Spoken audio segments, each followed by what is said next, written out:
ડુંગળી લઈને આવ્યા છે. હજી 15-20 તો વાહન આગળ રાખ્યા છે. કાયદાનું પાલન અમે હોતે કરીએ છીએ. કાયદાનું પાલન કરવાનું છે. અમે બહુ તનકી નથી કરવા માગતા, પણ ખેડૂતને એક આવેદન છે અને સરકારશ્રીને કહેવા માગીએ છીએ કે મહેરબાની કરીને ડુંગળીની વાહે પડવામાં થોડીક છૂટ આપો તો કાંઈક ખેડૂતને 5 પૈસા મળે. બાકી કોઈના બજાર ડુંગળીને પડવા નથી. અમારા ખેડૂતના બજાર ખોરવાઈ ગયા છે અને આ ખેડૂત દેવામાં ડૂબી ગયો છે.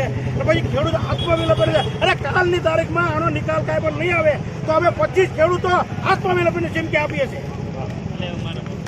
મારું નામ અજય ધડુભાઈ બારૈયા. અમે ખાંભા ગીર આખું ગામ ડુંગળીની ખેતી કરીએ છીએ. અમે તો કરીએ છીએ, આખું સૌરાષ્ટ્ર કરીએ છીએ, ખેતી કરે છે. અને આ કઈ રીતની ભાઈ સરકારની આ બધી ફિલોસોફી છે કે ભાઈ દિવાળી ટાણે માંડવીના ભાવ 20,000 રૂપિયા કરતા કે 40,000 તો બિયારણ લઈને વાવીએ છે. અને આ નહીં દેખાતું હોય એટલું અહીંયા હોય. આ ડુંગળી થોડી કઈ 20 કે 25 ટકવાની છે.